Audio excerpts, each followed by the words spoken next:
Bonjour à tous, c'est Guillaume de geekom.fr. Je suis heureux de vous retrouver aujourd'hui pour vous présenter une petite vidéo règle pour le jeu Jiloutam. Jiloutam est un petit jeu de tuiles familial pour 2 à 4 joueurs, des parties de 20 à 30 minutes en moyenne et accessible dès 7 ans.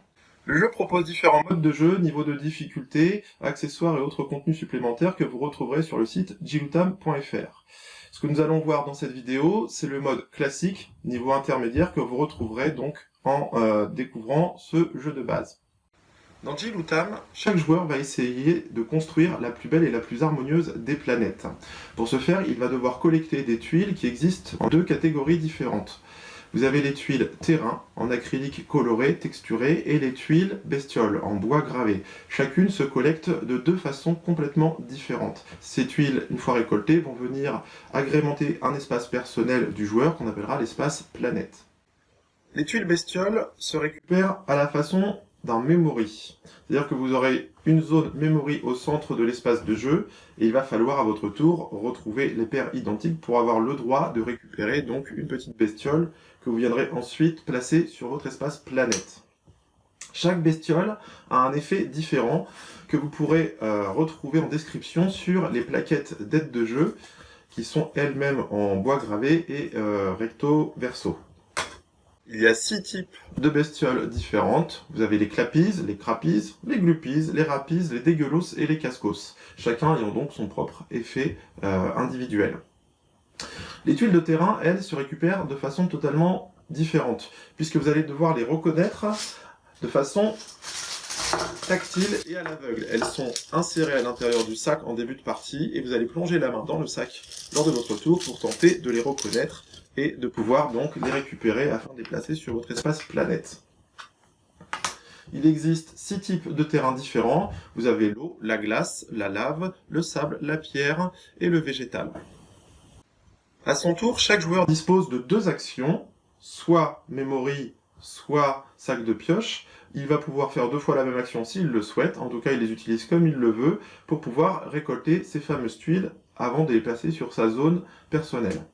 La fin de partie se déclenche de 2 façons possibles. Soit lorsqu'au moins un joueur a terminé de compléter son espace planète, soit lorsque la zone memory ne dispose plus que de 6 tuiles. Ça veut donc dire qu'il n'y a plus de paire possible puisque les 6 créatures sont uniques sur le terrain. À ce moment-là, lorsqu'un joueur a déclenché l'une de ces conditions, tous les autres joueurs ont encore un tour pour tenter de maximiser leur score. On passe ensuite au décompte final. Jiloutam est un jeu qui parle d'équilibre et de diversité. En construisant votre planète, vous allez donc chercher à la faire la plus harmonieuse possible. C'est ce qu'on va retrouver dans le scoring avec un système de points qui privilégie la différence. Pour chaque tuile différente que vous avez sur votre plateau, vous marquez un point. Si j'ai les 6 bestioles, je vais donc marquer 6 points. Attendez, avoir la collection complète vous octroie également un bonus de 3 points supplémentaires. Ainsi, pour 6 bestioles, j'aurai donc 6 points plus les 3 points de bonus. Ça marche de la même façon pour les tuiles terrain. Si j'ai les 6 terrains différents, je vais marquer donc les 6 points, un par terrain différent, mais également un bonus de 3 points. Potentiellement, je suis donc déjà à 18.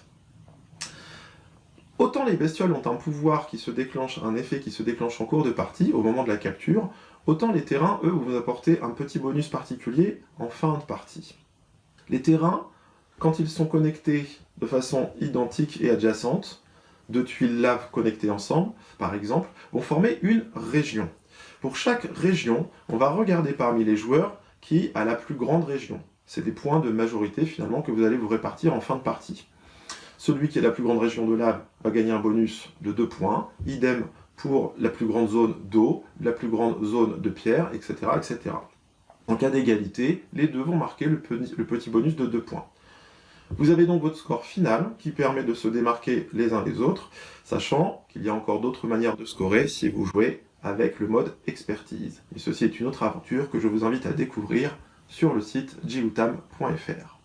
Et bien voilà, c'est tout pour aujourd'hui pour cette vidéo règle, en espérant avoir été clair sur les mécaniques de jeu. Je vous souhaite une bonne journée et amusez-vous bien.